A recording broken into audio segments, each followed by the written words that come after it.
రోజుల తెలుగుదేశం పండుగ మహానాడు ముగిసింది. మొత్తం 28 తీర్మానాల మీద చర్చ ఆమోదం చేశారు. అందులో ఆంధ్రప్రదేశ్ కి తెలంగాణకి ఉమ్మడిగా కొన్ని చేశారు. ముఖ్యంగా ప్రభుత్వం ఇప్పటివరకు 2 ఏళ్లలో సాధించినవి, ఇక అననుకూల పరిస్థితుల్లో ఏ రకంగా ముందుకెళ్తున్నాము, కేంద్రం నుంచి రావాల్సిన సహకారం, ప్రత్యేక హోదా, ఇటువంటి అంశాల మీద తీర్మానం. తెలంగాణ రాష్ట్ర విషయానికి వచ్చేటప్పటికి ఇక్కడ ప్రతిపక్షంగా ప్రభుత్వం మీద ఏ రకంగా ఒత్తిడి తీసుకురావాలి, ఏ రకంగా బలోపేతం కావాలి అనే దాని మీద చర్చించారు. రేవంత్ రెడ్డి, వర్కింగ్ ప్రెసిడెంట్ గా ఉన్న రేవంత్ రెడ్డి మిషన్ 99 అనే అంశంతో ముందుకెళ్తాము, 99 సీట్ల సాధనే లక్ష్యంగా 2019 నాటికి పనిచేస్తామని చెప్పారు.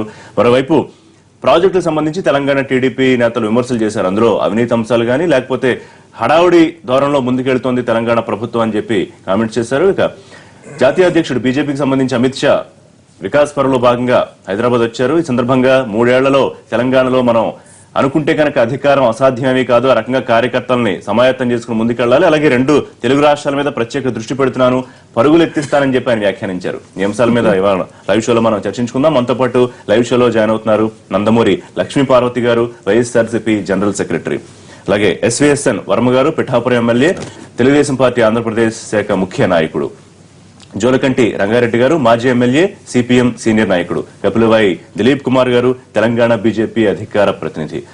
వెల్కమ్ టు లైవ్ షో అండి. ముందుగా లక్ష్మీపార్వతి గారు, అభివృద్ధి ఏ రకంగా చేశామని చెప్తూ ముఖ్యమంత్రి చంద్రబాబు, పార్టీ అధ్యక్షుడు ఎలా ముందుకెళ్లాలి అని చెప్తూ 2050 వరకు అధికారంలో ఉండడానికి కార్యకర్తలందరూ ఆ దిశగా పనిచేయాలి. ఎందుకంటే నేను కష్టపడి పార్టీని ఒక లైన్ లో తీసుకొస్తున్నాను, రాష్ట్ర ప్రజల అభివృద్ధి కోసం పనిచేస్తున్నాను, మధ్యలో ఏ ఒక్కళ్ళకి అధికారం ఇచ్చినా రాష్ట్రాన్ని కుక్కలు చింపిన విస్తరి చేస్తారు, అవకాశం ఇవ్వకుండా చాలా జాగ్రత్తగా ముందుకెళ్లాలని చెప్పారు. ఎవరిని ఉద్దేశించి చెప్పినట్టు? ఎవరు ఉద్దేశించేది కాదు, ప్రజలను ఉద్దేశించేది. మాకు మళ్ళీ ఓట్లు ఇవ్వండి, మళ్ళీ మేమే గెలవాలి అని చెప్పింది. అధికారం ఎవరికి ఇవ్వకూడదు అన్న ఈ మాట ఈ రోజు కాదు, ఆయన 97 ప్రమాణ స్వీకారం, 95 సెప్టెంబర్ ప్రమాణ స్వీకారం చేశారు. తర్వాత ఎన్టీఆర్ గారు మరణం తర్వాత ధైర్యం వచ్చేసింది, తనకి ఎదురు లేదనుకున్నారు. 2020 విజన్ తీసుకొచ్చారు. అప్పుడు చేసి ఒక మహానాడులో ఆయన చెప్పింది, మనము 25 సంవత్సరాలు ఏ విధంగా వెస్ట్ బెంగాల్లో కమ్యూనిస్ట్ గవర్నమెంట్ ఉందో ఆ విధంగానే ఇటు 25 సంవత్సరాలు మనం కంటిన్యూగా పాలించాలి అని చెప్పి 2020 విజన్ అని చెప్పి తీసుకొచ్చారు. కానీ ఓడిపోయారు, 10 ఏళ్ళు అపోజిషన్ లో ఉన్నారు. ఈ రోజు అంతే. ప్రజలు అనేది ప్రజాస్వామ్య వ్యవస్థలో ప్రజలు ఏ పార్టీ అది ఎన్టీఆర్ లాంటి మహానుభావుడు సాధ్యమవుతుంది తప్ప చంద్రబాబు కాదు. పోనీ అభివృద్ధి అంటూ నిన్న జరిగినటువంటి మీటింగ్ లో 3 రోజుల పాటు కోట్లాది రూపాయలు ఖర్చు పెట్టి 29 గంటల ఉపన్యాసాల్లో 28 తీర్మానాలు చేసి అందులో 4 గంటలు ప్రతిపక్ష నాయకుడిని తిట్టి ఆత్మస్తుతి పరనింద ఇచ్చారు. అది అందుకే మేము కూడా సంతోషం. అది అందువల్ల వాళ్ళు ఆత్మస్తుతి పరిణితి మాట్లాడిన నాయకులందరూ ఇది ఇంతవరకు జరిగింది. బీజేపీ గవర్నమెంట్, కేంద్ర గవర్నమెంట్ మనకి ఇన్ని నిధులు ఇచ్చాయి, మేము ఇదిగో ఈ పనులు చేశాము. ఇప్పటి వరకు 2 సంవత్సరాలు 3వ సంవత్సరాలు అడుగు పెడుతున్నాం. జూన్ 2వ తారీఖునందో ఇప్పటి వరకు ఇచ్చేసాము. ఉద్యోగస్తులను మెప్పించడంలో గాని తాత్కాలిక సచివాలయ నిర్మాణం కూడా 4 అంతస్తులనే 2 అంతస్తులు కూడా పూర్తిగానటువంటి పరిస్థితి. ఆ వెలగపూడి చుట్టూ ఇంకేమీ లేవు. ఓ విపరీతమైనటువంటి అద్దెలు పెంచేసి విజయవాడ సిటీలో కూర్చున్నారు. ప్రస్తావించడం కాదు, పరిష్కారం లేని అంశాలు ప్రస్తావించి ప్రయోజనం ఏముందండి? మరి ఎందుకు కావండి? మరి నువ్వు అట్లాంటప్పుడు ఉద్యోగస్తులు ఎందుకు అంత తొందరగా అక్కడికి వచ్చి ఎక్కడ ఇబ్బంది పడతారండి? వాళ్ళు చెప్తున్నా ఏవి అపరిష్కృతమైనటువంటి అంశాలు ప్రధానంగా తీసుకొని పరిష్కార దిశ చూపించలేని 2050 దాకా ఇంకొక పార్టీకి అధికారానికి అవకాశం ఇవ్వకూడదు రాష్ట్రంలో అనేది చాలా అది ఒకటి. అది కార్యకర్తల మనోధైర్యం కోసం చెప్పుకుంటే పర్వాలేదు, కానీ అంతకంటే దారుణంగా మాట్లాడాడు. ముఖ్యమంత్రి స్థాయి కూడా మర్చిపోయి ఆయన 4వ సీటు పెడతాం మేము, అదే విధంగా ప్రతిపక్షమైన వైకాపాని రాష్ట్రం లేకుండా చేస్తాము. ఇదేంటండి? ఇది అసలు ఇంత నిరంకుశ కనుమరుగు. ఇప్పుడు ఆ విధంగానే నేను ఎమ్మెల్యేలను కొనుగోలు చేస్తాను అని చెప్పి 4వ సీటు పెడతా ఉన్నప్పుడే అతను నైజం అర్థమైపోతుంది. కొనుగోలు ఓపెన్ గా చెప్తారండి. ఇక్కడ జరిగింది ఏంటి తెలంగాణలో చెప్పండి కాస్త? కొనుగోలు కదా. రేవంత్ రెడ్డి నేను పెద్ద అంత భారీ ఉపన్యాసం చెప్పాడు, ఎలా దొరికిపోయాడండి ఆ కేసు? మరి ముఖ్యమంత్రులు ఇద్దరు కూడా లాలూచి పడ్డారు, పక్కన పెట్టేసుకున్నారు. అంటే వీళ్ళు నీతి మంతులా అండి? ఈయన నీతిని గురించి నిన్న అంత మాట్లాడతారా? అందువల్ల మేము చెప్పేది ఏంటంటే పూర్తిగా తెలుగుదేశం విధానాలే అనైతిక మార్గంలో ప్రయాణం చేస్తా ఉన్నాయి. అందువల్ల ప్రతిపక్షాన్ని పూర్తిగా స్మాష్ చేస్తామనేటువంటి విధానం నిరంకుశ విధానం, అహంకారం ఏదైతే ఉందో అది కరెక్ట్ కాదు. నీకు ప్రతిపక్షం ఉన్నప్పుడే నీ లోపాలు విమర్శించడానికి అవకాశం ఉంటుంది. అంతే తప్ప నీ భజన పరులందరినీ చుట్టూ చేర్చుకొని పొగుడుకుంటూ పోతే ఈ గోతిలో పడిపోతావు. కార్యకర్తలకు దిశానిర్దేశం చేయడం, లేకపోతే లక్ష్మీపతి గారు చెప్పినట్టు మనోబలం ఇవ్వడానికి చెప్పిన మాట వైఎస్ఆర్సీపీ కనుమరుగైపోతుంది అని. సరే, కామెంట్స్ అన్నట్టు 4-5 గంటలు జగన్మోహన్ రెడ్డి లేకపోతే వైసీపీ కోసం కేటాయించడాన్ని ఎట్లా అర్థం చేసుకోవాలి? అంటే కార్యకర్తలకి ఇది మహానాడు అన్నది మాకు పండుగ, సంక్రాంతి పండుగ లాంటిది ప్రతి సంవత్సరం. అయితే కార్యకర్తలకి హుషారు తెప్పించడం ఒకటి, రెండోది ఏంటంటే పార్టీ ఆ దిశగా కూడా ఉంది. తెలుగుదేశం పార్టీకి బలం కూడా కార్యకర్తలే. ఈ దేశంలో ఎవరికీ లేదు అంత మెంబర్షిప్ కానీ ఇది కానీ చెప్పడం ఒకటి. ప్రతిపక్షాన్ని విమర్శించారు అంటే ప్రతిపక్షం చేసే విధానాలు ఎందుకంటే మన రాష్ట్రం కష్టాల్లో ఉంది. కష్టాల్లో ఉన్నప్పుడు ఒక వైజాగ్లో సమ్మిట్ అవుతుంటే తునిలో ట్రైన్ అంటిస్తారు. దానికి ముందు వైఎస్ఆర్ పార్టీ నాయకులు వెళ్తారు. అంటే ఒక మెసేజ్ ఏమేమి వెళ్తుంది, ఒక ఇండస్ట్రీ రావాలంటే. అదే విధంగా ఏదైనా ఒక కార్యక్రమం అవుతే దానికి ధీటుగా రాంగ్ డైవర్షన్. అదే ముఖ్యమంత్రి మాట్లాడుతూ కులాల మధ్య చిచ్చు పెడుతోంది ప్రతిపక్షం అని చెప్పారు. ఈ తుని రైలు ఘటన కానివ్వండి, లేకపోతే పోలీస్ స్టేషన్ మీద దాడి ఘటన, ఇట్లాంటివి మరి మీ చేతుల్లోనే పవర్ ఉంది, మీరు ఏదో విచారణ చేశారు, అది మధ్యలో ఆగిపోయింది, దాని ముందుకెళ్ళచ్చు కదా. ఊరికి ఆరోపణలు కాదు, దానికి ఇచ్చేదంటే దానికి సాక్ష్యాలు ఉన్నాయి. వైఎస్ఆర్ పార్టీ నాయకులు ముందు రహస్యంగా పర్యటించాల్సిన అవసరం ఉంది, రహస్యంగా వెళ్ళవలసిన అవసరం ఉంది. ఇవన్నీ కూడా ఎవిడెన్స్ ఉన్నాయి కాబట్టి మాట్లాడుతున్నారు. త్వరలో చట్టం దానిపైన చేసుకుంటూ వెళ్తుంది, అందులో ఎవరో వెనకడుగు వేసేది లేదు. రెండోది, తెలుగుదేశం పార్టీ 50 సంవత్సరాలు ఉండాలంటే ఉండి తీరుతుంది కూడా. ఆ విధంగా పనిచేస్తూ ఉన్నాం పార్టీ కేడర్ అంతా కూడా. అంటే ప్రతి పార్టీ కూడా కోరుకుంటుంది మరి లాంగ్ టర్మ్ ఉండి ప్రజలకు సేవ చేయాలని. మరి ప్రతిపక్షం ఉందంటే ప్రతిపక్షం క్యారెక్టర్, వెళ్ళే విధానాలు బాగుంటే దాని ప్రకారం అది పెరిగే అవకాశం ఉంటుంది. అంచేత ప్రతిపక్షం టోటల్గా ఫెయిల్ అయింది కాబట్టి మరి ఇష్యూస్ అన్ని కూడా మరి తెలుగుదేశం పార్టీ రాష్ట్ర పరిస్థితులను బట్టి కార్యకర్తలు అందరూ కూడా ఈ రాష్ట్రానికి రాజధాని కట్టాలి, పోలవరం ప్రాజెక్టు మనం తీసుకురావాలి. ఇవన్నీ కొంత ఇబ్బంది అయింది ఈ మహానాడు అంటే. ఒక అధికార పక్షంగా ఒక చోట, ప్రతిపక్షంగా ఒకలాగా మాట్లాడాల్సి వచ్చిన పరిస్థితిలో అంతా సవ్యంగానే ఉంది అన్న కొంచెం ఇబ్బందులు ఏమీ లేదండి. ఇప్పుడు ఇక్కడ ఏంటంటే ప్రతిపక్షంలో ఉన్న కమిట్మెంట్స్ మరి అధికారంలోకి వచ్చాం కాబట్టి ఫుల్ఫిల్ చేసి తెలంగాణకు సంబంధించి ప్రతిపక్షంగా మాట్లాడాల్సి వచ్చింది. మీ ఇబ్బంది ఏం లేదు. ప్రాజెక్టుల మీద మాట్లాడాల్సి ప్రాజెక్టు కూడా మన విభజన చట్టానికి ఏదో అనుగుణంగాను ఆంధ్రప్రదేశ్ వెళ్ళాలి, తెలంగాణ వెళ్ళాలి. 2 రాష్ట్రాలు కూడా అలాగే వెళ్ళడం వల్ల నీటి యుద్ధాలు కానీ నీటి గొడవలు కానీ లేకుండా ఉంటాయి. నీళ్ళు అన్నది కావాలి 2 రాష్ట్రాలకు కూడా. తెచ్చుకునే విధానంలో మనకు ఒక అగ్రిమెంట్ ఉంది కాబట్టి ఆ అగ్రిమెంట్ ప్రకారం వెళ్ళాలని చెప్పి తెలుగుదేశం పార్టీ డిమాండ్. రైతులు భూములు తగలబెట్టిన కేసు ఇంతవరకు పరిష్కారం చెప్పారు. 4వ సీటు పోటీ పెడుతున్నాను, మీరు పెట్టండి, మిగిలిన 3 సీట్లు కూడా వద్దని అనలేదు కదా. రెండోది అంటే ప్రజాస్వామ్యబద్ధంగా పెట్టుకోవచ్చు.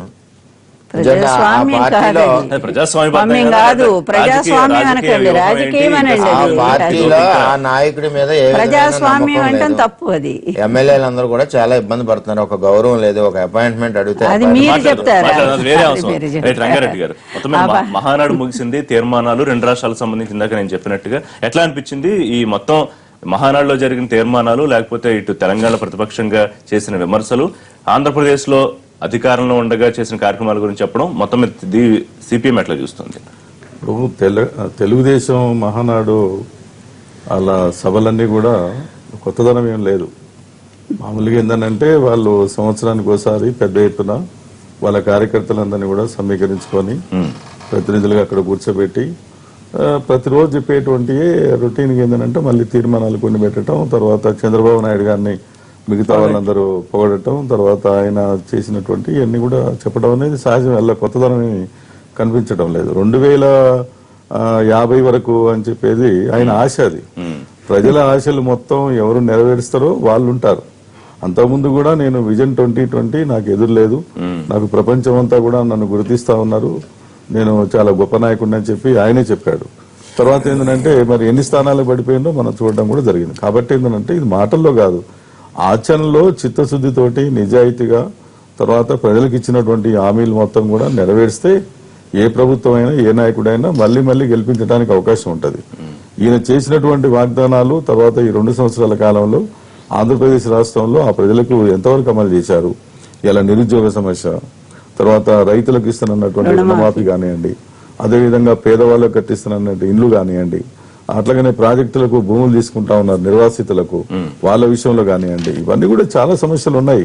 అందుకనే ఊరికనే ఏంటంటే గాలిలో ఒకసారి అధికారంలోకి రాగానే ఇక మనం మొత్తం మనమే ఉంటాం, ఇంకెవరు లేరు, మనమే శక్తివంతమైనటువంటి నాయకులం, మన పార్టీ గొప్పది, ఇంకా ఇతర పార్టీలు పనికిమాల పార్టీలు అంతా శక్తిహీనులు ఉన్నారు అని చెప్పేసి అనుకుంటే ఈ భ్రమలు తప్ప ఇంకోటి కాదు. ఏదున్నా ఒక పార్టీని నడిపిస్తున్నప్పుడు, అధికారంలో ఉన్నప్పుడు సహజంగానే ఆశలు ఉంటాయి. కానీ ఆ ఆశలు కాదు, ప్రజల ఆశలు మొత్తం నెరవేర్చేటువంటి పని ఆయన చేయగలుగుతాడా అంటే చేయలేడు. గతంలో కూడా అది రుజువైంది. కాబట్టి ఏంటంటే ఇప్పుడు ఆయన మాట్లాడినా లేకపోతే తెలంగాణకు సంబంధించినటువంటి తెలుగుదేశం పార్టీ నాయకులు నరసింహులు గారు ఏంటంటే రాజ్యసభ సీట్ ఏదో ఇస్తారని చెప్పి ఆశపడ్డట్టుంది. ఆ తర్వాత గవర్నర్ అని ఆయన ఏదో నిరాశగా వస్తున్నట్టుగా కనిపిస్తా ఉన్నది. మరి తెలంగాణ రాష్ట్రంలో తెలుగుదేశం పార్టీ అభివృద్ధి కావాలంటే ఏదో రకమైనటువంటి సహకారం అందించాలి కదా. కానీ ఏమీ ఆయన ముఖ్యమంత్రి అవతల ఉన్నాడు. తెలంగాణ రాష్ట్రంలో ఏ పని చేయాలన్నా కూడా ఆయన పార్టీ పరంగా చేయగలుగుతారు తప్ప ప్రభుత్వ పరంగా అయితే చేయలేడు. కాబట్టి ఏంటంటే ఇక్కడ గాని అక్కడ గాని కొంచెం వాళ్ళ ఎక్కువ ఆశలు, ఎక్కువ మాటలు, తర్వాత మిషన్ 99 పేరుతో ముందుకెళ్తాం పాదయాత్ర గురించి కూడా ప్రస్తావించారు రేవంత్ రెడ్డి గారు. మిషన్ 99 చెప్పి ఇప్పుడు ఉన్నోళ్ళందరినీ కాపాడుకోలేకపోయారు. చాలా మంది తెలుగుదేశం పార్టీ ఎమ్మెల్యేలంతా కూడా టీఆర్ఎస్ లో చేరారు, ఇంకా చేరతారనేటువంటి పరిస్థితి అనేది కనిపిస్తా ఉన్నది. కాకుంటే ఏంటంటే తెలుగుదేశం పార్టీని ఏదో రకంగా కాపాడుకోవాలనే ఉద్దేశంతో పెద్ద పెద్ద మాటలు, పెద్ద పెద్ద డైలాగులు వీళ్ళు వాడటం అనేది జరుగుతా ఉంది. అందుకని ఏంటంటే వాళ్ళు లక్ష్యం ఉంటే తప్పు ఏం లేదు. దానికి వాళ్ళ శక్తిని బట్టి, వాళ్ళ ఆలోచన, వాళ్ళ కార్యక్రమాలను బట్టి తెలుగుదేశం పార్టీ ఇక్కడ తెలంగాణలో వాళ్ళ మనుగడ అనేది ఉంటుంది తప్ప వాళ్ళ ఇప్పుడు ఆంధ్రప్రదేశ్ లో ఉన్నటువంటి తెలుగుదేశం పార్టీ నాయకులు తెలంగాణకు సంబంధించిన వాళ్ళంతా మా నీళ్ళన్నీ కూడా దోచుకుంటున్నారని, తర్వాత ఏంటంటే ఇంకేదో వాళ్ళు మాట్లాడతారు. ఇక్కడ తెలుగుదేశం పార్టీ ఎట్లా ఉంటుంది? కాబట్టి నీళ్ల విషయంలో గాని మరొక విషయంలో గాని తెలంగాణ విషయంలో కూడా మాట్లాడేటప్పుడు జాగ్రత్తగా ఇబ్బంది అయిందా అని చెప్తే ఇబ్బంది ఏం లేదు, అంత ఇబ్బంది అవుతుంది కదా. వాళ్ళు మాట్లాడిన కొద్దీ దాన్ని వీళ్ళు ఉపయోగించుకుంటా ఉన్నారు. టీఆర్ఎస్ పార్టీ గానీ ఇతర పార్టీలు తెలంగాణలో ఉన్నటువంటి వాళ్ళు అట్లా మాట్లాడినప్పుడు ఇక్కడున్న తెలుగుదేశం నాయకులు దాన్ని ఖండిస్తారా? ఖండించాలి కదా. దిలీప్ గారు ఎట్లా అనిపించింది మొత్తం మహానాడు? వాళ్ళు ఇప్పుడు వాళ్ళు పెట్టుకుని internal party affair every year జరుగుతూనే ఉంటుంది. అది అందులో వాళ్ళ తీర్మానాలు చేసుకుంటారు. కార్యకర్తలను ఇన్స్పైర్ చేయడానికి 2050 దాకా ఉంటాం, 2100 దాకా ఉంటాం అంటాడు. పబ్లిక్ మీటింగ్ లో లేదా గవర్నమెంట్ మీటింగ్ లో చెప్తున్నాడా? అది ఎట్లా తప్పడతాం మనం? He has to inspire his own people కదా. సో ఆ లక్ష్యంతో ఖచ్చితంగా ఆయన మాట్లాడతాడు. మనం దాని నుంచి పెద్దగా డిబేట్ చేయాల్సిన అవసరం లేదు. అది వాళ్ళని ఇన్స్పైర్ చేయాలి కదా. అటు వాడు చేసిన మేము పెట్టుకుని బీజేపీ వాళ్ళను మా అధ్యక్షుడు చేసిన పార్టీ మీటింగ్ లో ఒక లైన్ ఉంటుంది. ఆ లైన్ ఎమ్మెల్యేలు కొనేస్తారండి. అక్కడ అజెండా కాదు కదా, అది అసందర్భం. అది ఏమంటారంటే అక్కడ ముఖ్యమంత్రి చేసినా ఇక్కడ ముఖ్యమంత్రి చేసినా ప్రజాస్వామ్యంలో ఒక పార్టీ నుంచి ఇంకో పార్టీ తీసుకోవడం నేనేం హర్షించాను లేదా నేనేం కరెక్ట్, అది వేరు. బట్ నిన్న ఆయన తను ఏం చేశాడు, తనకున్న ఇబ్బందులు ఏంటి, రాబోయే రోజుల్లో తన విజన్ ఏంటి, ఇవి చెప్పాడు ఆయన. అందులో తప్పేముంది? అట్ ద సేమ్ టైం ఇక్కడ తెలంగాణ వచ్చేటప్పుడు కూడా అన్ని పార్టీలు మరి అక్కడ ఉన్నాయి, ఇక్కడ ఉన్నాయి, అక్కడ వాళ్ళు ఇవ్వమని ఇక్కడ వాళ్ళు వద్దని ఎంత కూడా అయింది. సో సిమిలర్ గా ఒక పార్టీ రెండు రాష్ట్రాల్లో ఉన్నప్పుడు సహజంగా కొన్ని ఇబ్బందులు ఉంటాయి వాళ్ళకి. సో ఇక్కడ ఉన్న అజెండా వేరుంటుంది, అక్కడ ఉన్న అజెండా వేరుంటుంది. సో అది మనం అంటే ప్రతిపక్ష పార్టీల మీద ఆరోపణలు లేకపోతే అవినీతికి సంబంధించి చేసిన వ్యాఖ్యలు లేకపోతే అసలు పార్టీ కనుమరుగైపోతుంది ఇట్లాంటివి చెప్పడం కూడా రాజకీయాల భాగంగా మాత్రమే చెప్తాడు. మన 2019 వరకే ఉంటాం, ఆ తర్వాత మన అధికారంలోకి రాము, అది ప్రతిపక్షం వాడు వస్తాడని చెప్తారా? అధికారంలో ఉన్నాడు ఏం చెప్తారండి? కాబట్టి నేను ఏమన్నానంటే ఆయన తీసుకున్న లైన్లో నేనైతే తప్పుపడ్డాను. డెఫినెట్ ఆయన కార్యకర్తలు ఇన్స్పైర్ చేయాల్సిందే. అందులో కొన్ని ఇబ్బందులు ఉన్నాయి. ఇక్కడ తెలంగాణ రాష్ట్రంలో కొన్ని ఇబ్బందులు ఉన్నాయి, ఇక్కడ అక్కడ కొన్ని ఇబ్బందులు ఉన్నాయి. ఇక్కడ కేంద్రం నుంచి రెండు రాష్ట్రాలు కూడా ఫండ్స్ ఎక్స్పెక్ట్ చేస్తున్నాయి. ఆ విషయం కూడా చెప్పారు. అంటే కేంద్రంతో గతంలో కూడా ఎప్పుడు రాజీ పడలేదు, ఇప్పుడు కూడా మిత్రపక్షం మాత్రం రాజీ పడే పరిస్థితి ఉండదు. అంటే అక్కడ ఉన్న సిచ్యువేషన్ అట్లాంటిది. ఇప్పుడు ఈవెన్ ఎంత మేము రెండు రాష్ట్రాలకు ఇస్తున్నామని మేము చెప్తున్నాం, నిజంగా కూడా ఇస్తున్నాం రకరకాల స్కీముల ద్వారా. బట్ వాళ్ళ ఎక్స్పెక్టేషన్స్ అక్కడ ఇక్కడ ఎక్కువ ఉన్నాయి.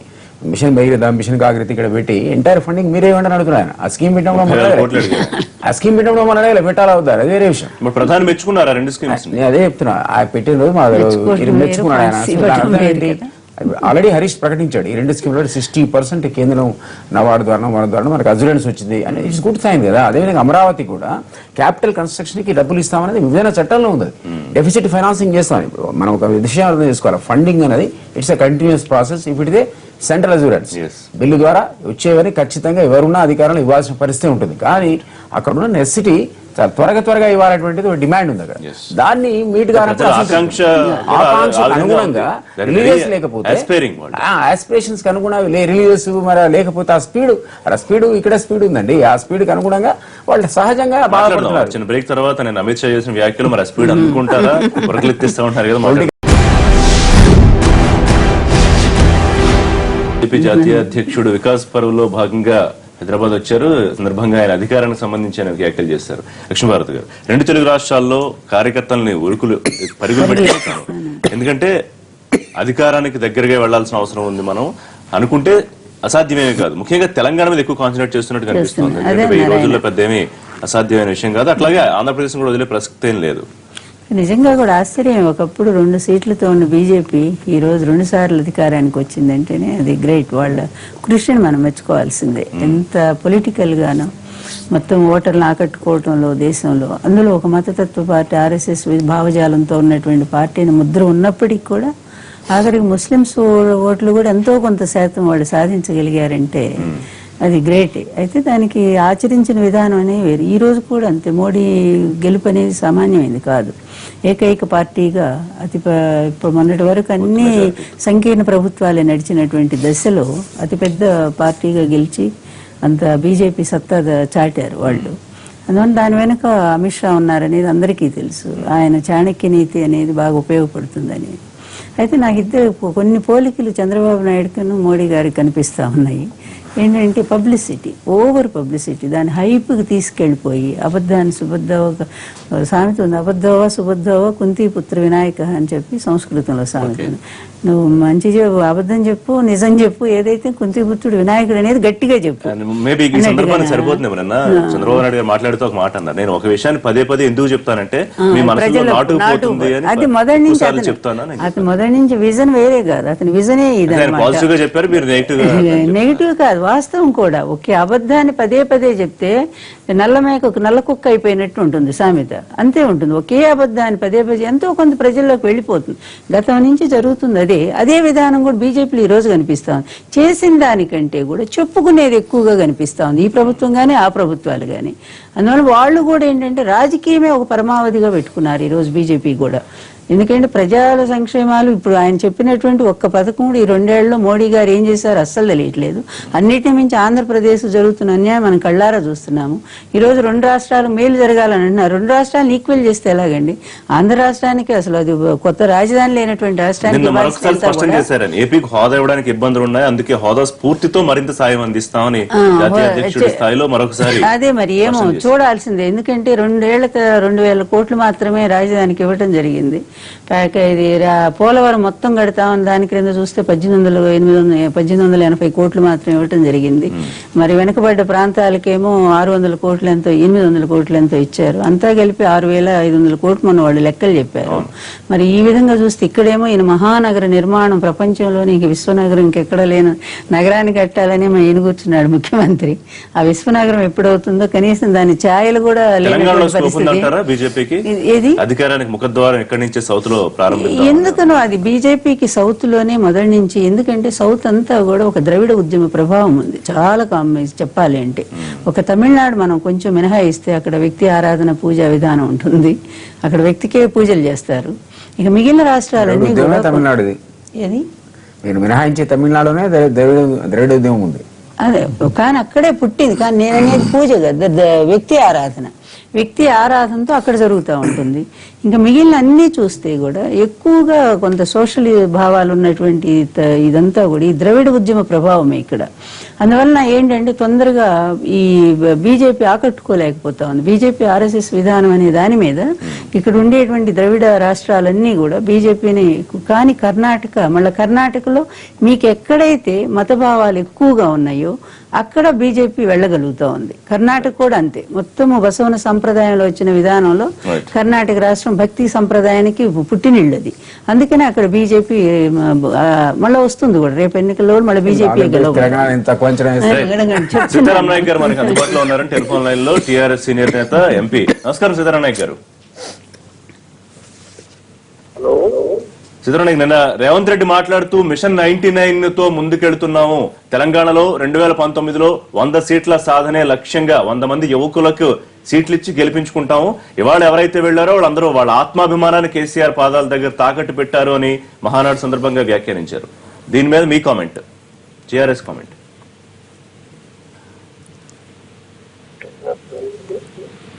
సిద్ధరామయ్య గారు వినిపిస్తోందండి? నేను అడిగే ప్రశ్న వినిపించిందా మీకు? రైట్ రైట్ మాట్లాడదాం మళ్ళీ సిద్ధరామయ్య గారితో. చిన్న సమస్య ఉంది. రైట్ వర్మ గారు, ముఖ్యంగా బీజేపీ అధికారంలోకి రావడానికి చేస్తున్న ప్రయత్నాలు అంటే ప్రస్తుతానికి టెక్నికల్ గా కలిసే ఉన్నాయి తెలుగుదేశం పార్టీ బీజేపీ, కానీ ఆ సమీకరణాలు మారే అవకాశం ఉంటుందా 2019 ఎన్నికలకి? ఎందుకంటే రెండు తెలుగు రాష్ట్రాల్లో పార్టీ బలపడడం, అధికారానికి దగ్గరగా తెలంగాణలో వెళ్తామని చెప్తోంది. ఒకవేళ ఏపీలో ఆ మాట అనకపోయినా బలపడతామని చెప్పడాన్ని ఎట్లా చూస్తుంది తెలుగుదేశం? బలపడ్డా అంటే మిత్రపక్షంగా మాకు పెరిగితే సీట్లు వాళ్ళకి పెరుగుతాయి. అల్టిమేట్ గా ప్రతిపక్షం చంద్రబాబు నాయుడు గారు అన్నట్టు 0 అవుద్ది. అంచేత ఎప్పుడు కలిసి పోటీ చేస్తాం, కలిసే ఉంటుంది. బీజేపీతో అటువంటి ఇబ్బందులు ఏమీ లేవు. స్థానికంగా కొన్ని లోకల్ రాజకీయాలకు సంబంధించి కొన్ని కామెంట్స్ వచ్చినా ఏదన్నా సరే బీజేపీ మాకు చాలా గట్టి బంధం ఉంది. అదే నిన్న మధ్యాహ్నం వరకు అనుమానాలు ఉన్నాయి. అంటే రాజ్యసభ కోసం అడుగుతున్నారా, అడగట్లేదా, ఒకళ్ళు అడిగితే మీరేదో ఫేవర్ చేయాలని అడుగుతారు రిటర్న్ లో అని చెప్పి. కానీ ఈవినింగ్ సురేష్ ప్రభు గారిని ఏపీ నుంచి పంపించడంతో సరే ప్రస్తుతానికి అంతా సానుకూలంగానే ఉందనే ఒక ఆలోచన వచ్చింది. కానీ భవిష్యత్తు ఎలా ఉంటుంది అనేది ప్రశ్న. ఎందుకంటే బలపడడం అనేది మీతో కలిసి బలపడాలని ఎందుకు కోరుకుంటుంది బీజేపీ? అంటే సొంతంగా చేసుకోవచ్చు, కలిసి బలపడాలంటే ఇక్కడ మన ఈ రాష్ట్రాలు వచ్చేసరికి అంత బలం లేదు. ఇప్పుడు నిన్న బీజేపీ అధ్యక్షుడు గారు దృష్టి పెట్టారు. వాళ్ళు కూడా కోరుకుంటారు సొంతంగా మన గవర్నమెంట్ ఫామ్ చేయాలని, అందులో తప్పులేదు. కానీ ఇప్పుడున్న మిత్రపక్షాల్లో నమ్మకమైన మిత్రపక్షం తెలుగుదేశం పార్టీ కాబట్టి రెండు కలిసి వెళ్తున్నాయి, అటువంటి ఇబ్బందులు లేవు. సీతారామనాయక్ గారు వినపడుతోందండి? హలో సీతారామన్, రేవంత్ రెడ్డి మాట్లాడుతూ మహానాడులో మిషన్ 99 స్ఫూర్తి తీసుకుని ముందుకెళ్తామని చెప్పారంటే తెలంగాణ 2019లో తెలుగుదేశం పార్టీని అధికారంలో తీసుకురావడమే లక్ష్యంగా యువ రక్తాన్ని ముందుకి నడిపించి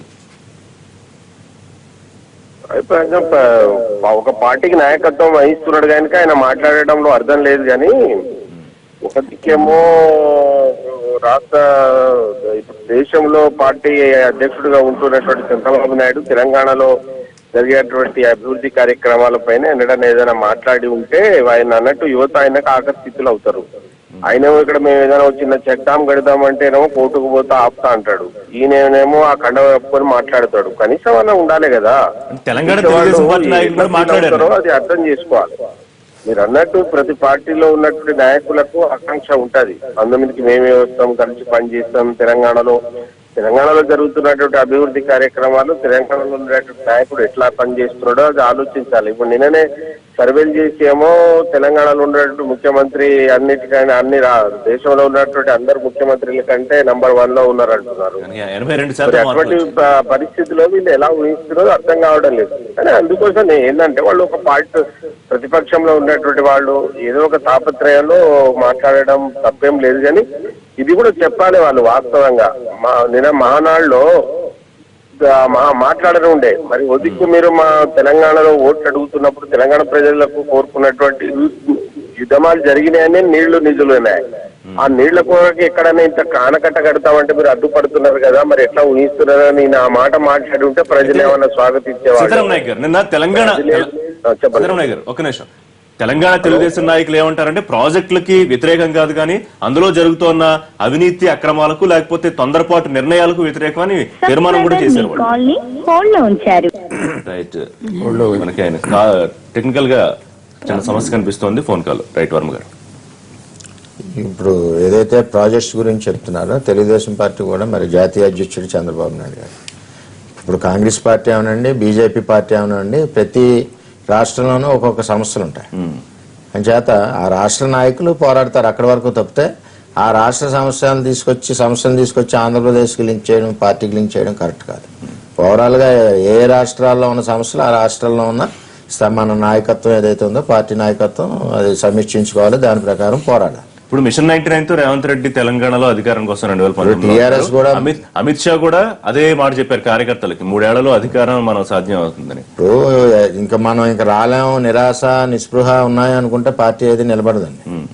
ఆఖరికి ఓడిపోతానని తెలిసిన వ్యక్తి కూడా సాయంత్రం వరకు ఏం చెప్తాడు, కౌంటింగ్ ముందు వరకు మనం ఒక 5,000తో నగ్గుతున్నాం అంటాడు.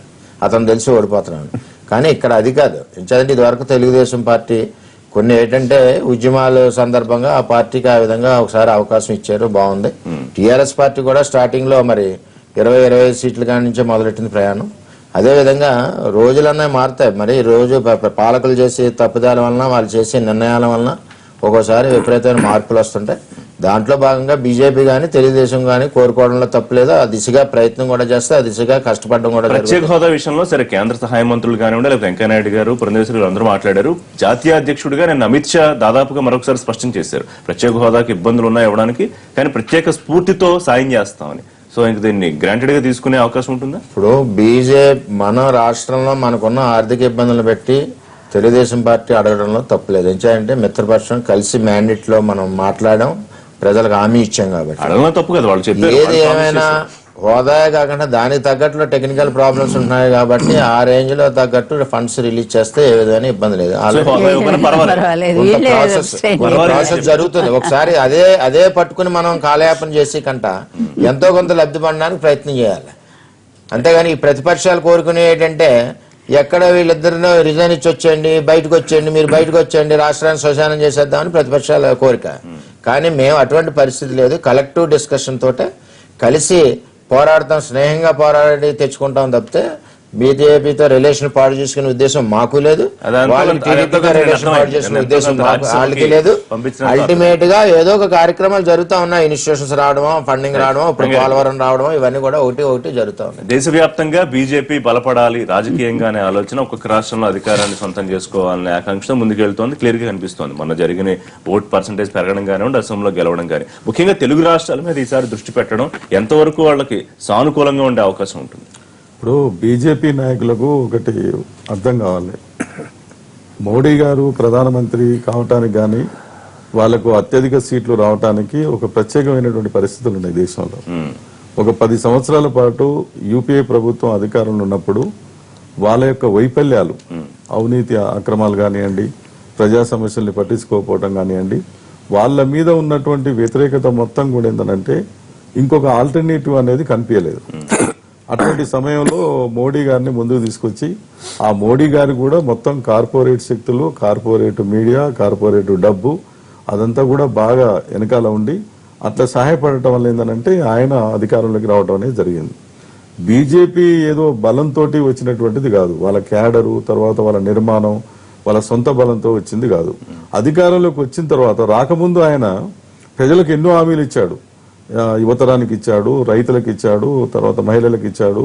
నేను బయటి దేశాల్లో ఉన్న నల్ల డబ్బు మొత్తం కూడా తీసుకొచ్చి ఇంటికి 15 లక్షల రూపాయల మట్టి అందిస్తానన్నాడు. ఇవన్నీ ఎక్కడ నెరవేరాయి? ధరల్ని అదుపు చేయలేకపోయావు, నల్ల డబ్బును తీసుకురాలేకపోయావు, నిరుద్యోగ సమస్య పరిష్కారం చేయలేకపోయావు. తర్వాత ఏ ప్రధానమంత్రి కూడా ఇంత తక్కువ సమయంలో ఇన్ని ఎక్కువ దేశాలు పర్యటించింది లేదు. ఈ రకంగా భారతదేశం గేట్లు బార్లకు తెచ్చిపెట్టి స్వదేశీ, విదేశీ కార్పొరేట్ శక్తులకు, పెట్టుబడిదారులకు ఊడిగం చేసేటువంటి, ఒక రకంగా చెప్పాలంటే ఒక కూలీగా వాళ్ళకి పనిచేస్తుంది, సేవ చేస్తా ఉన్నాడు. ఇవన్నీ ప్రజలు గమనిస్తా ఉన్నారు. అందుకని వరుసగా జరిగినటువంటి ఎన్నికల్లో ఎక్కడ ఢిల్లీ ఎన్నికలు కానీ, బీహార్ ఎన్నికలు కానీ, మొన్న జరిగిన 5 రాష్ట్రాల ఎన్నికలు కానీ, తన సొంత నియోజకవర్గంలో గుజరాత్ లో జరిగిన కొన్ని ఎన్నికల్లో కానీ వరుసగా అన్ని ఓడిపోవటం అనేది జరుగుతా ఉంది. తెలంగాణ విషయానికి వచ్చేటప్పటికి సౌత్ లో ముఖద్వారంగా ప్రారంభం అవుతుంది అక్కడ అధికారం. అందుకనే ఇప్పుడు తెలుగు రాష్ట్రాల్లో మేము వచ్చే ఎన్నికల్లో మేమే అధికారం అంటున్నారు. తెలుగు రాష్ట్రాలకు ఏం చేశారని మీరు? రాష్ట్రాలు విడిపోయిన తర్వాత తెలంగాణకు గానీ, ఆంధ్రప్రదేశ్ గానీ మీరు ప్రత్యేకంగా ఏం చేశారని ప్రజలు అసంతృప్తి ఉంది. కేంద్రం సరిగా సహకరించడం లేదని ఒకటి. రెండోది ఏంటంటే బలమైనటువంటి ప్రాంతీయ పార్టీలు, బలమైనటువంటి వామపక్ష పార్టీలు ఉన్న దగ్గర ఈ పార్టీలకు అవకాశం ఉండనే ఉండదు. ఏ రాష్ట్రం అయినా చూడండి, వామపక్షాలు కూడా ఇప్పుడు ప్రజలు కోరుకునేది అదే. ఇవాళ తెలంగాణ రాష్ట్రంలో ఒకప్పుడు వెట్టి చాకిరీ రద్దయిందనంటే, నిజాం నిరంకుశ పరిపాలన అంతమైందంటే ఎవరి వల్ల అయిందండి? ఎన్ని పోరాటాలు, ఎన్ని ఉద్యమాలు చేయటం వల్ల? భూ పంపిణీ జరిగిందంటే, వెట్టి చాకిరి పోయిందంటే కమ్యూనిస్టు ఎర్రజెండా వల్లనే కదా. కాబట్టి ఏంటంటే ఇప్పుడు ఈ పార్టీ పోయి ఆ పార్టీ, ఆ పార్టీ పోయి ఈ పార్టీ, ఈ పార్టీల ఎజెండా ఒకటే. కాబట్టి ఇప్పుడు దేశానికి రాష్ట్రాలకు కావాల్సింది వామపక్షాలు, సామాజిక వర్గాలు, పేద వర్గాలు, రైతులకు అందరికీ న్యాయం జరిగేటువంటి శక్తులు బలపడాలి తప్ప కేవలం ఏంటంటే వీళ్ళేదో మేము వచ్చే ఎన్నికల్లో గెలవగలరు. ఎట్లా గెలుస్తారు? బలమైనటువంటి 2 రాష్ట్రాల్లో బలమైన ప్రాంతీయ పార్టీలు ఉన్నాయి, బలమైనటువంటి వామపక్ష పార్టీలు ఉన్నాయి. ఇటువంటి చోట బీజేపీ గెలవడానికి ఓటింగ్ పెరగదు, సీట్లు పెరగదు. వాళ్ళ ఆశ తప్ప విజయ తీరాలకు చేరుస్తుందని నమ్మిస్తోంది. అదే అస్సాం ఆయన కూడి చేసిన అస్సాంలోనే 5 సీట్ల నుంచి అధికారంలోకి వచ్చారు. అసలు ఏమీ లేని, ఉనికి లేని కేరళ లోపల 6 నుంచి 14% కి ఇంకెందుకు పెరగడం, లేదు? మీరు ఎప్పటి ఒక స్థానం నుంచో కూడా RSS వచ్చింది. మీ అన్నీ సో ఉన్నాయి. అంటే మరి సార్ అక్నాలెడ్జ్ కదా అదే. వచ్చిందా లేదా అని మీరు ఎప్పటి నుంచో ఒప్పుకోవాలి. మీరు మీరు అంత పటిష్టంగా మీరు కంచుకోట పగిలిపోయి మీరు లేఖనైపోతుంది ఆడలే మొత్తం ఆడే వ్యానిష్ అయిపోతుంది. మరి దానికి కూడా కారణం ఏంటో చెప్పండి. అయితే ఎప్పుడు మీరు అన్నారు కదా ఎవరండి వాళ్ళు దాని మేమన్నా లలిత్ మోడీని ప్రొడ్యూస్ చేసినావా, కింగ్ ఫిషర్ ని ప్రొడ్యూస్ చేసినావా, రాబర్ట్ వాద్రాని ప్రొడ్యూస్ చేసినావా? ఎవరికి మేము ఇచ్చిన లాభం? 2 సంవత్సరాల లోపల అవినీతి రహిత పరిపాలన అందించాలనేది చాలా స్పష్టం. ఆయన గుజరాత్ లో ఒక మోడల్ లా చూపించాడు, ఇప్పుడు కూడా చూపించాడు. ఈ దేశంలో ఆయన చెప్తున్నాడు కదండి, ఇప్పుడు మనం నిన్నే చూసాం, మనం దాదాపుగా 1,25,00,000 మందికి ఫ్రీగా గ్యాస్ కనెక్షన్స్ ఈ రోజు వరకు ఇచ్చేశారు, సరెండర్ చేశారు. 1,13,00,000 విల్లింగ్ గా వదిలేసుకున్నారు గ్యాస్ కనెక్షన్స్ వాళ్ళు. అయితే అదే కాకుండా 21 కోట్ల మందికి రూపాయి పెట్టుబడి లేకుండా అకౌంట్స్ ఓపెన్ అయిపోయినాయి. వాళ్ళకి డబ్బులు వేసినామా? కాదు, అంటే ఓడి తీసుకోవచ్చు, ముద్రా ఉంది. వీళ్ళు స్కీములు కావండి, దయచేసి స్కీములు కావండి, అర్థమైతే ముద్రా స్కీమ్ ఆధార్ కార్డు 3 పెట్టి మీరు ఏ లోన్ కావాలంటే ఆ లోన్ తీసుకోవచ్చు అండి. మీరు ఏం చేసి ఎవరు ఒక్క పైసా దాని మీద పోవట్లేదు. ముంచేస్తే కదా మీరనే యాంటీ ఇన్కమ్ కాదు, ఇప్పుడు తెలంగాణ- దేశం పరువును విదేశాల్లో తాకట్టు పెడితే బయటి వాడు ఇంట్లో అడుగు పెట్టడానికి భయపడే పరిస్థితి నుంచి కంట్రీ యొక్క ఇమేజ్ పైకి వచ్చింది కదా. మత విద్వేషాలను పార్టీలు రెచ్చగొడుతూ- బలంగా ఉన్న చోట మత విద్వేషాలను మన ఎవరో ఒక రెచ్చగొడుతూ అనలిస్ట్ ఎవరికి చెప్పినట్టు రక్షణ లేకుండా. కాంగ్రెస్ ఉన్న చోట మాత్రమే బీజేపీ అధికారంలోకి వస్తుంది. ఆ పాయింట్ కరెక్టే అనిపిస్తుంది. ఎందుకంటే ప్రాంతీయ పార్టీలు బలంగా ఉన్న చోట మీరు పెద్దగా ప్రభావం చూపించలేకపోతున్నారు. మరి ఏ కాన్ఫిడెన్స్ మాట్లాడించింది అమిత్ షాతో? ఇప్పుడు నేనేమంటానంటే ఇక్కడ ఈ ప్రాంతంలో తెలంగాణ ఉద్యమం మంచి ఒక ఇష్యూ వచ్చి తీవ్రంగా ప్రభావితం చేస్తే ఆయన 7 సీట్ల నుంచి ఏకంగా అధికారంలోకి వచ్చాడు. సాధ్యపడ్డదా లేదా? నేనంటే ఒక్కొక్క సందర్భంలో ఒక అవకాశం, వారు చెప్పినట్టు ఆంధ్రప్రదేశ్ లోపల మేము అధికారంలోకి వస్తామంటే అలా BJP అన్నాడు కదా, వచ్చే అవసరం ఏమిటి? వినండి, బీజేపీ ప్లస్ టీడీపీ రేపు అధికారంలోకి గుజరాత్లో కూడా వస్తాం, స్థానిక ఆ ఎన్నికల్లో ప్రతిపక్షం దెబ్బతిన్నారు. లేకుండా పోతాం. ఇక్కడ మేము అధికారంలోకి వస్తామంటే టీఆర్ఎస్ వైఫల్యాల వల్ల వాళ్ళు ఎగిరిపోతే మేము వస్తామేమో అనేది. అక్కడ మళ్ళీ కొత్త అలయన్స్ వస్తాయి, కొత్త అవకాశాలు వస్తాయి. ఇక్కడున్న ముఖ్యమంత్రి అరచేతిలో స్వర్గం చూపిస్తున్నాడు.